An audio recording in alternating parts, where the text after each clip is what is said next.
esos vínculos. ¿Estás de acuerdo que el simple hecho de decir, esto me recuerda a algo político que pasó algunos años en Durango, el simple hecho de decir que la comunidad LGBT es el factor de riesgo para la transmisión del VIH, ¿estás de acuerdo que es discriminación y es etiqueta y es estereotipo? Eso lo dice la ciencia, yo repito a ver, lo que dice la ciencia. es que de repente sus argumentos son como que vienen en otro planeta, no sé, pero por lo menos en este país, en este estado, las estadísticas... Si leíste el libro, no me alteres cosas que yo no... A ver, bueno, por empezar, me parece Agustín que... Yo creo que son dos, deben dar oportunidad a que yo hable, ¿no, Luis? Por favor. Si tus congéneres no se animaron a venir, no es problema mío. El tema es el siguiente. Él no leyó el libro, se lo voy a explicar. Claro. Lo que nosotros hacemos es transcribir lo que dice la ONU. Es muy cierto. Claro. No seas maleducado. Si tú dices en este momento que el VIH, que la mayoría de los homosexuales son portadores de VIH, no existe. A ver, Agustín, el 80% de la comunidad Nicolás, que tiene SIDA es homosexual, lo dice la ONU. Sí, claro. Ahora, eso no es discriminación. Esos son datos objetivos que transmite la ONU en su página oficial. Claro, pero bueno, yo creo...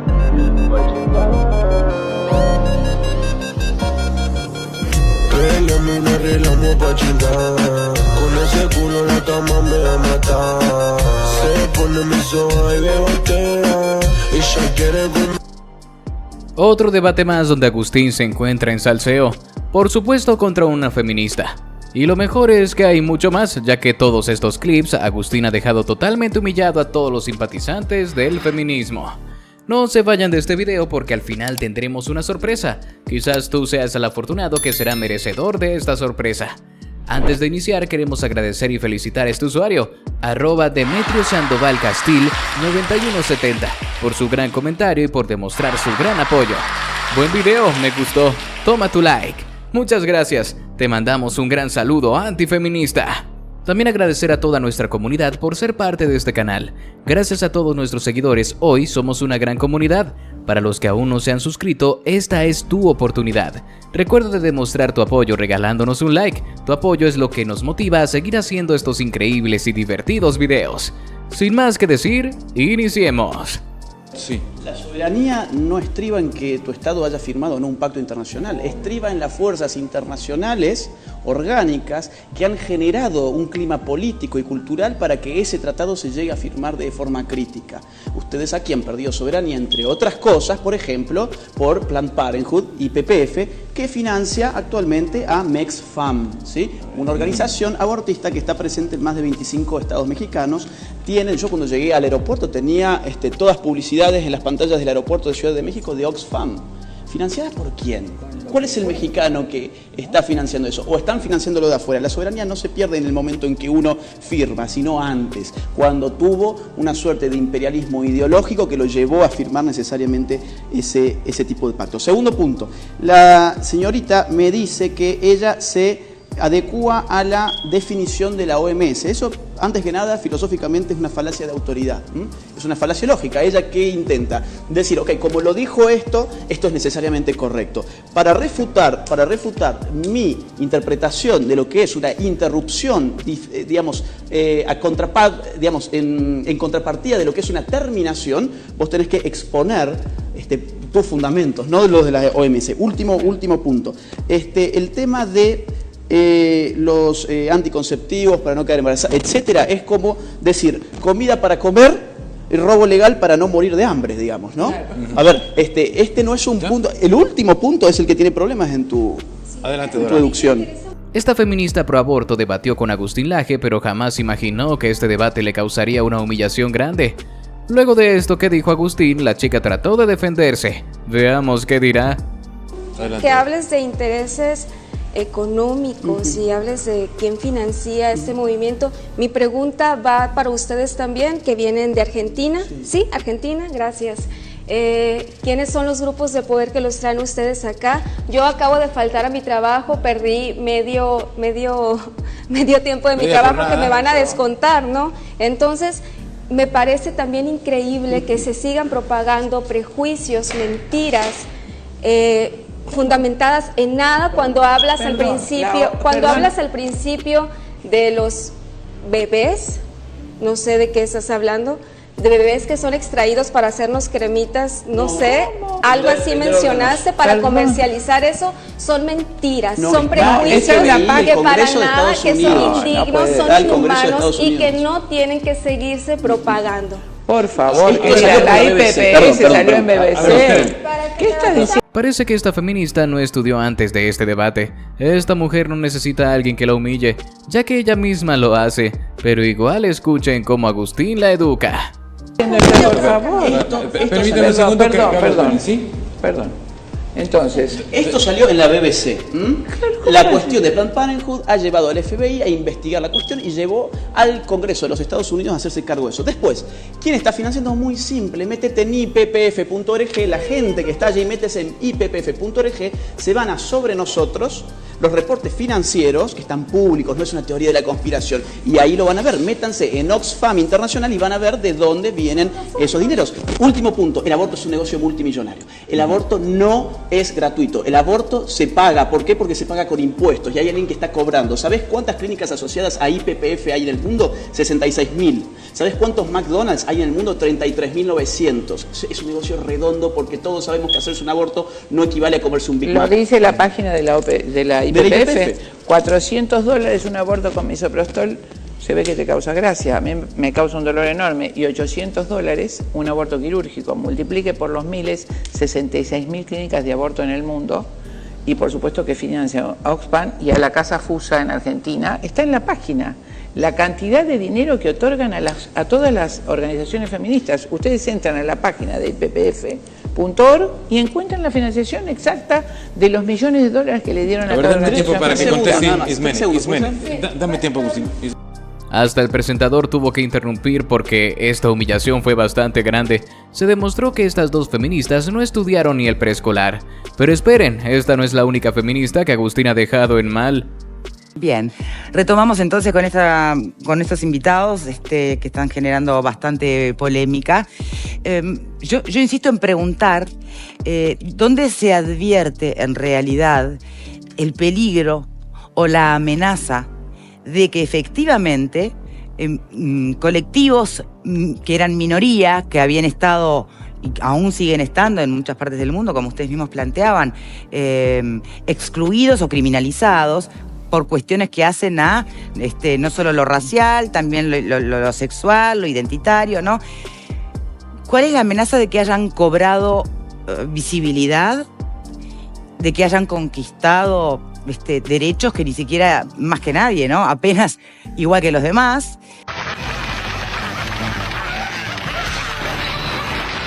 ¡Mira, Don Cangrejo, friego pisos! ¡Limpia mesas, Don Cangrejo! ¡Lavo platos, Don Cangrejo! Esta feminista creía que el feminismo no causaba ningún problema. Por supuesto, ella solo ve un lado del feminismo, pero Agustín le mostrará que realmente esto representa un peligro. Antes de continuar, queremos agradecer a todos nuestros suscriptores. Gracias a ustedes, este canal ha llegado a crecer hasta ser lo que es hoy. Nada se hubiera logrado sin su apoyo. Si no estás suscrito, ¿qué estás esperando? Únete a esta comunidad. También recuerda dejarnos tu apoyo con un like, así podremos seguir haciendo muchos más videos. Ahora sí, continuemos. Esto, digamos, viene de otras partes del mundo, ¿no? De América Latina, llega a nuestras playas, digamos, hace relativamente poco. Entonces con Nicolás hacemos siempre el ejercicio de mirar en qué andan aquellos países donde estas ideas cobraron más fuerza hace ya bastantes años. Y tenemos ejemplos que son extremadamente peligrosos para el tema de la libertad individual, como por ejemplo en Canadá. En Canadá, si una persona se refiere a otra en disonancia con su identidad de género, puede ir hasta 6 meses preso. Esto significa, si estuviésemos en Canadá y Nicolás nos asegura que él en verdad no es un hombre, sino que es una mujer, y yo lo trato de él en vez de ella, él me puede judicializar a mí. Yo puedo terminar 6 meses preso. En Canadá, por ejemplo, se está retirando a los hijos de las familias que enseñen o eduquen a sus hijos en disonancia con los postulados de la ideología de género. ¿Quieren ejemplos más absurdos? Vámonos a Suecia. En Suecia el partido de izquierda está pidiendo una ley para obligar a los hombres a orinar de sentados. Hasta ahí llega, digamos, esto de la igualdad de género. En Noruega, los políticos noruegos dijeron Es un gran problema para la sociedad que no tengamos igualdad de género en el estudio de la ingeniería aeronáutica. Entonces, ¿qué hacemos? Usamos los impuestos de la gente para subsidiar a las mujeres, para tener cuotas de género dentro de esas facultades. ¿Y qué pasó? Bueno, lo que tenía que pasar durante los primeros años, más mujeres fueron allí porque querían el subsidio. Y a los 3, 4, 5 años eso bajó y volvió a sus cuotas normales. Entonces, es una afrenta, digamos, contra las libertades que se están dando en muchos países del mundo, ya a este nivel, a nivel del lenguaje. En Francia... De derechos jurídicos y libertades pasamos a una hegemonía que apunta a lo cultural, a lo social, a lo económico. En España en este momento hay 25 sacerdotes procesados por citar pasajes bíblicos que están en desacuerdo con la homosexualidad. También se atenta contra la libertad religiosa, contra la libertad de conciencia. Mira, te pongo uno más que es bárbaro. En Francia hay pueblos que han prohibido, desde el Estado obviamente, han prohibido decir la palabra mademoiselle. Mademoiselle es señorita. Se prohíbe al ciudadano decir mademoiselle, ¿por qué razón? Porque no existe señorito. Entonces no hay igualdad de género y aparte señorita viene a develar el estado civil de la mujer, entonces es un micromachismo. Bueno, ejemplos como ese hay al rolete, digamos, hay por todas partes, pero por ahí anda el tema. Alfredo. Nos están modificando las palabras porque con las palabras nosotros aprendemos, con H intermedia, la realidad. Nosotros pensamos con palabras, traten de pensar sin usar palabras, no van a poder. Con lo cual, si yo cambio sus palabras, pues yo puedo empezar a cambiar su relación lingüística con la realidad. Entonces, estamos viviendo tiempos donde la diversidad significa cualquier tipo de opción, incluida la pedofilia. Sí, la pedofilia. Ya hay lobbies pedófilos en los Estados Unidos, como la NAMBLA, que lo pueden encontrar por internet, que se escudan con toda esta ideología que vimos hoy. Ha habido un TEDx recientemente en Alemania, donde buscó reivindicar, mejor dicho, la pedofilia como una situación de opresión. Pueden encontrar ustedes incluso en The New York Times una nota que los invito a buscarla en internet. Se llama Pedofilia, un desorden, no un crimen, y donde nos dicen que está sufriendo mucho. Eso también podría ser la diversidad. ¿Alguien se ha preguntado qué límite tiene la diversidad? ¿Qué límite tiene la inclusión? ¿No es inclusivo acaso de que yo me meta en el baño de las mujeres? Sí, es inclusivo porque estoy ingresando a un baño al cual antes yo no podía ingresar. Ahora, ¿esa inclusión es justa? No, no es justa. Pero nosotros hemos aceptado las palabras talismán. Nos han dicho que ellos eran los cultores del amor y nosotros del odio. Ellos de la diversidad y nosotros de la exclusión. Y muchos de nosotros nos hemos creído, es más, nos hemos creído algo más. Nos hemos creído de que nosotros éramos los retrógrados por decir que el sexo se determina con arreglo a la biología de manera objetiva.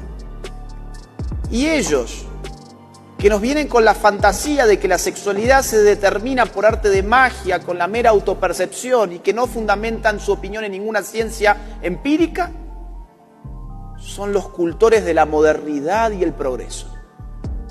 Y nosotros nos hemos creído.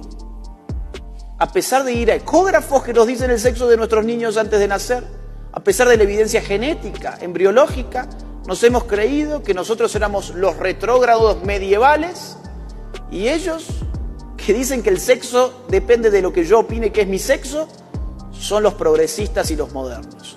Bueno, hemos caído en esas trampas lingüísticas, como la que ella también mencionaba, y las operaciones críticas tienen que empezar por preguntarme ¿qué palabras estoy usando yo? ¿Por qué estoy usando estas palabras? ¿Conozco qué significan estas palabras? ¿Qué estoy queriendo significar con las palabras que utilizo? Ese día voy a poder ser libre de escoger las palabras que quiero usar y que debo usar realmente y no ser preso de una ideología que me ha impuesto qué palabras tengo que usar. ¿Qué opinión tienes sobre el aborto en el caso de violación o que implique salvar la vida de la madre? Bueno, a ver, vamos a empezar por lo último. Salvar a la vida de la madre, eso está saldado incluso en bioética, se llama doble efecto y ni siquiera se lo puede llamar aborto. Es decir, el aborto es deliberado. Yo tengo la intención de ¿qué? Mi intención es la de quitarle la vida al ser humano por nacer. Ahora, vamos a suponer una mujer que tiene cáncer y que necesita su quimioterapia de forma urgente porque se está muriendo. Bueno, la intención del médico no es matar a la criatura, es salvar la vida de la mujer. Si por doble efecto la vida de la criatura perece, pues eso no cabría llamarlo un aborto inducido. No hay una deliberación en el médico para hacer un aborto. Lo que se está intentando es salvar la vida de la madre. Entonces, ese es un caso muy distinto al otro. La violación es un hecho horroroso, empecemos por ahí, pero estamos enfocando mal el tema. Estamos pensando que lo horroroso es el embarazo. Lo horroroso es la violación. Entonces, por empezar, no se piensen ustedes que una ley de legalización de aborto en casos de violación van a disminuir las violaciones. Más aún, es probable que hagan lo contrario, porque este tipo de leyes lo que favorece es que los violadores intrafamiliares puedan deshacerse de la prueba de la violación muy fácilmente, llevando, por ejemplo, a una niña o una adolescente a tener un aborto. De hecho, este proyecto de ley, que es el que se está discutiendo ahora en este país, nos dice que la mujer que va a hacerse un aborto puede hacerlo siendo menor de edad sin el concurso del asentimiento de sus padres. Puede simplemente hacerlo con el acompañamiento de un allegado. Acá lo tenemos, miren, escuchen esto. Artículo 10, inciso 7. El reconocimiento de que las niñas y adolescentes tienen el derecho a brindar su consentimiento de forma libre y autónoma sobre la base de su edad y madurez. Ellas podrán contar con el apoyo o acompañamiento de sus progenitores. Podrán contar con ello o no. Representantes legales, personas que ejerzan formal o informalmente roles de cuidado, personas allegadas o referentes afectivos, siempre y cuando estas personas no hayan violentado su integridad personal. O sea, puede ser muy bien un tío que violó a la niña y que le está llevando a hacerse un aborto para borrar el rastro de la violación. No, me van a decir, pero ahí dice que no hayan violentado su integridad personal. ¿Y cómo vamos a saber eso si tenemos numerosos artículos que prohíben investigar el caso y que prohíben al médico hacer cualquier tipo de pregunta respecto de quién violó a esa mujer? Todo lo que es del feminismo es totalmente absurdo. ¿Desde cuándo la igualdad de género es hacer que el hombre tenga que hacer lo mismo que la mujer, como orinar sentado? ¿Qué sigue? ¿Sangrando por el órgano reproductor? Ahora miren cómo este otro hombre simpatizante del feminismo habla de cosas totalmente sin sentido. Creo que ya te lo chutaste el libro completo. Voy a mi pesar. Pero sí. Supongo que tienes mucho que decir acerca de este libro. Independientemente de los comentarios que puedan realizar los autores, los promotores también aquí en el estudio, ¿qué impresión te causó? ¿Cuál sería tu bosquejo general de este libro? Yo creo que es una manera muy sutil o muy profesional de discriminar a un sector o a varios sectores, ¿no? Porque no solo estamos hablando hoy de la comunidad LGBTI, estamos hablando también de las mujeres o los derechos de las mujeres. Es bastante incómodo, por supuesto, para una persona LGBT, para una activista, leer esa postura desde la mera posición como eso, pero finalmente creo que todos los puntos son debatibles, ¿no? Y todos tenemos derecho a opinar, y si algo nosotros defendemos es la libre expresión de todos. Ajá. Pero por supuesto que yo creo que nos queda muy claro que muchos de los puntos son debatibles, sobre todo en un país como México, o un estado como Durango, que la realidad es que el gran problema o los recursos a donde se mandan para luchar contra estos temas, pues es a la derecha. Históricamente ya hay muchos antecedentes. Tadeo, decían ellos, los autores, este libro no tiene nada que ver con estar en contra del homosexual, de la persona, de la lesbiana, del feminista, de la feminista, pero sostienen que sí están en contra en el cómo se les ha manejado por parte del sector político. Tú también eres político, tú formas parte quizá de ese grupo al que se refieren, porque no sé si el término manejar sea el adecuado, pero sí tú encabezas políticamente a un sector relacionado con todas estas corrientes. No, y soy un hombre feminista. Ajá, eres un hombre feminista. ¿Hay alguna intención política en encabezar estos grupos, es decir, de llevar algo o de generar algo relacionado con el poder a partir de la movilización de estos grupos? Mira, el tema es muy claro, y como yo se lo decía a Juan la última vez que estuve en Durango, ¿no? Es que iguales pero diferentes, ¿no? Te acepto que seas homosexual, te acepto que seas lesbiana, te acepto que seas una mujer feminista, pero voy a luchar a que no tengas derechos y que no tengas igualdad de condiciones ante la ley. Entonces yo creo que, repito lo mismo, ¿no? Iguales pero diferentes, o sea, iguales en lo social o en el discurso, pero diferentes en la letra, ¿no? Entonces yo creo que ahí es el problema. Este hombre de feminista demuestra lo que los y las feministas siempre hacen: criticar, juzgar sin tener conocimiento. Agustín, ¿Libro o decís que lo leíste? Leí una parte. Bueno, por empezar no lo leíste. Tan a tu pesar leíste una parte. Bueno, ¿qué parte? Sí, es complicado leer algo. ¿Cuál es la parte que discrimina? La parte que discrimina en el momento que decir, por ejemplo, que las mujeres no tienen derecho a ocupar el 50% de los escaños en las Bueno, eso no está en el libro. En un país donde hace menos de 50 años las mujeres votan. Eso no está en el libro. Eso no está en el libro porque el tema de cupo de género se trató después. No es mentira. A ver, ¿ustedes creen que en algún momento no seguimos la carrera? ¿En qué página está? Capítulo a ver, no seguimos las carreras ambos. Lamentablemente. Yo no te sigo nada, te conocí hoy. No, yo sí lo sigo. Bueno, pero ¿en qué capítulo del libro decimos eso? ¿En esa parte en qué lo dicen en el momento que no tienen sabe, derecho a las mujeres? No, a ver, es que el discurso es muy claro. Pero yo te explico. Claro. El libro habla sobre la primera ola del feminismo, segunda ola del feminismo, tercera ola del feminismo, teoría queer y consecuencias actuales. ¿Sí? En ningún momento se trata de la ley de cupo, que dicho ya de paso, estamos en contra.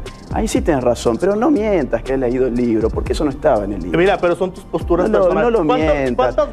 No hace falta. recorrido a Latinoamérica con ese mismo discurso. Si vamos a empezar, es muy pobre el nivel intelectual de los activistas LGBT. No leen, dicen que leen, y cuando uno les pregunta en concreto, se desarman. Bueno, es un problema que tiene, falta de formación. Si tuviesen formación, no adherirían a la teoría del género. Yo fuera ese activista me voy con la poca dignidad que le queda, pero por supuesto y para beneficio de este canal, se quedó y nos dio muchas más joyas como estas que están por ver. ¿Estás de acuerdo que el simple hecho de decir, esto me recuerda a algo político que pasó algunos años en Durango, el simple hecho de decir que la comunidad LGBTI es el factor de riesgo para la transmisión del VIH, ¿estás de acuerdo que es discriminación y esa etiqueta y ese estereotipo? Eso lo dice la ciencia, yo repito a ver, lo que dice la ciencia. Es que de repente sus argumentos son como que vienen en otro planeta, no sé, pero por lo menos en este país, en este estado, las estadísticas... Si leíste el libro, no me alteres cosas que yo no... A ver, bueno, por empezar, me parece Agustín que... Si hay respeto, deben dar opinión a que yo hable, ¿no, Luis? Por favor. Si tus congéneres no se animaron a venir, no es problema mío. El tema es el siguiente. Él no leyó el libro, se lo voy a explicar. Claro. Lo que nosotros hacemos es transcribir lo que dice la ONU. Es muy cierto. Claro. No seas maleducado. Si tú dices en este momento que el VIH, que la mayoría de los homosexuales son portadores de VIH, no existe. A ver, Agustín, el 80% de la comunidad Nicolás, que tiene SIDA es homosexual, lo dice la ONU. Sí, claro. Ahora, eso no es discriminación. Esos son datos objetivos que transmite la ONU en su página oficial. Claro, pero nada más. Ese es un argumento. Aclara este punto. A ver, el principal grupo de riesgo de transmisión de VIH son los sectores dedicados al trabajo sexual. No es la diversidad sexual ni la comunidad LGBTI. No, en ningún lado. No sé en qué país. En este país. No, la ONU es en este país. Aquí son el 60% en este país. No, en este país el grupo más vulnerable, Sencida México. Muy sencillo, estoy hablando por mi país. Por eso, Sencida México, la última encuesta habla que el primer grupo vulnerable en transmisión de VIH son los grupos dedicados no es el homosexual, en México. No es cierto. No es cierto. Aquí en México es el 59%. Debo ir a la pausa. No es lo que dice la ONU. Eso me parece que me sirve para revisar el dato de la ONU, la pausa, y me sirve para revisar el dato de Sencida. Ahora veamos qué sucede cuando los datos reales se le muestran a este feminista que seguramente no terminó la primaria. Sencida, que pone pues más o menos a la par la prevalencia de el VIH en justamente trabajadoras y trabajadores sexuales y hombres que tienen sexo con hombres, que es la clasificación inclusiva que le ha dado Sencida a este sector poblacional. ¿A qué te refieres con el equivalente? Perdón. Lo manejo muy general, no lo particulariza. Y aparte hay otro tema, que es cuánto de los trabajadores sexuales tienen sexo homosexual. Porque eso seguramente puede ser una variable que esté impactando ahí también. Claro, como sabemos generalmente. Ahí me parece que entre otras cosas hay que ser pues ilustrativos respecto al cómo en México se maneja todavía la estadística relacionada con el VIH y con el síndrome de inmunodeficiencia adquirida, que hay que decirlo es sumamente conservador desde el ámbito oficial. Son datos de la ONU. En México. De la ONU. Claro. En toda América Latina, las prostitutas tienen 4,9% de las personas infectadas en América Latina con VIH, las prostitutas son el 4,9%. Los homosexuales masculinos, el 75%. ONU, 2011. Según ONU, ok. Válidos me parecen los dos argumentos, cada uno desde pero no pueden venir a hablarnos a nuestro país. A ver, entonces... No, claro, no se puede hablar de su país. Debe ser que la ONU solo es para algunos países en los cuales México no está. Pero sí van a buscar la ONU para que los apoyen. ONU, 2011. Según ONU, ok. Válidos me parecen los dos argumentos, cada uno desde... pero no pueden venir a hablarnos a nuestro país. A ver, entonces... siempre censurado. Voy a escapar. Partimos del libro. Qué represor. Partimos del libro, pero me parece que podemos fijar ciertas posturas relacionadas con el espectro general de este debate que se sigue llevando a cabo en México, que es amplísimo, pero me parece que todavía incompleto. Yo quiero saber algo. ¿Cómo es que un dato ofende la susceptibilidad de alguien? ¿A vos la realidad te ofende? No, porque la realidad es que no se vale manipular la información a modo. Y este libro, si algo tiene con las dos, los primeros párrafos de las ambas partes, manipulan la información por completo. Por supuesto que leí los primeros párrafos. Por supuesto. Por supuesto que no lo leyó. Nicolás, Agustín, les planteaba y me permitiría pedirles que me permitieran moderar esto. Adelante. Tiene razón. O sea, creo que no es respeto a un servidor, es respeto al auditorio. Correcto. Estrictamente. Pero no hay que mentirle a la gente entonces. Claro. Correcto. Eso es lo que hay que hacer. Cuestiones de... Hasta el mismo presentador se ríe del feminista. Eso ya es otro nivel de humillación. Esto seguro le dolerá a los feministas.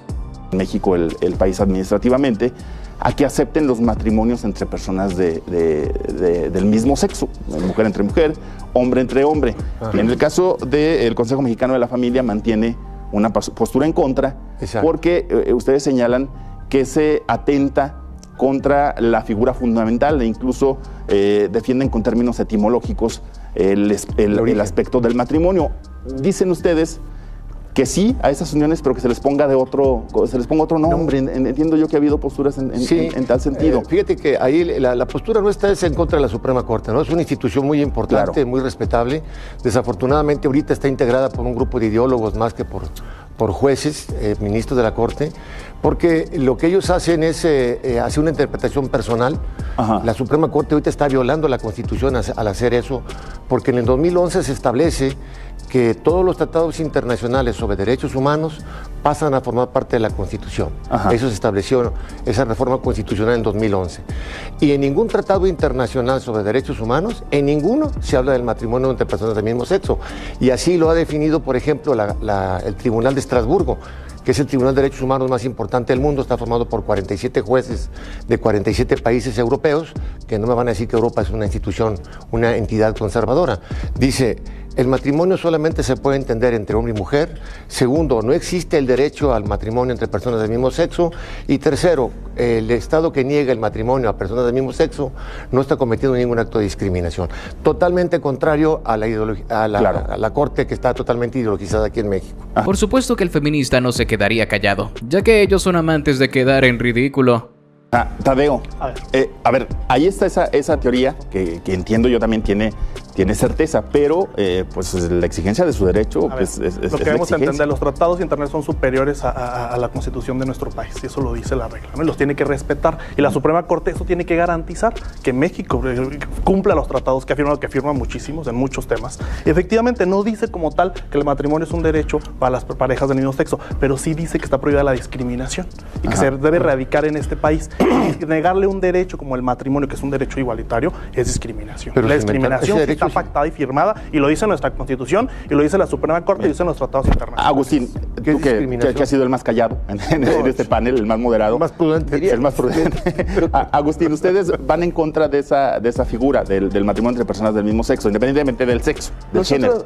Entendemos que no es un derecho igualitario el matrimonio. Esa es la parte ideológica. El matrimonio, como su nombre lo indica, es la unión a partir de la cual, por las cualidades inherentes del vínculo, existe la potencialidad de la maternidad. Por eso se llama de esa forma, porque viene de mater, viene de matriz. Matriz es el útero materno. Si los señores quieren tener algún tipo de vínculo, pues que le pongan otro nombre. ¿Ustedes plantean una alternativa? O sea, como especialistas de la ciencia política, ¿les plantean una alternativa? Ellos planteen su alternativa, pero tomarse los derechos del matrimonio, ¿para qué es? Para la adopción consiguiente, que es lo que ha pasado en todos los países. Claro. Empieza unión civil, después matrimonio, después adopción, etc. De modo que el nombre no es simplemente una disputa por un nombre. Ajá. Ese nombre tiene una función. Y esa función ha sido de orden público porque al Estado le interesa regular el vínculo entre aquellos que son los futuros progenitores de los futuros ciudadanos de un país. Claro. Simplemente por eso. Ahora, si el señor se quiere acostar con una persona, con 2 personas, con 100 personas, que él haga de su cama lo que tenga ganas, yo no tengo ningún problema, y que el Estado no se meta. Si el Estado se metiera en su cama, yo estaría marchando con ellos. El problema es que el Estado no se mete en la cama de ellos desde hace rato. Ellos lo que quieren es otra cosa, es ingeniería cultural, ingeniería social. Y está escrito aparte en los propios libros de los ideólogos del género, que no les interesa el matrimonio por el matrimonio en sí, sino para subvertir la categoría matrimonial. Hay un dato. ¿Qué opinan ustedes sobre este feminista? ¿Creen que realmente leyó el libro o simplemente su cerebro no funciona? El comentario más ingenioso aparecerá en nuestro próximo video. Esto ha sido todo por ahora. Recuerda dejarnos tu like y suscribirte si no lo has hecho. Además, no olvides activar la campanita de notificaciones. Esto ha sido todo por ahora. Hasta un próximo video.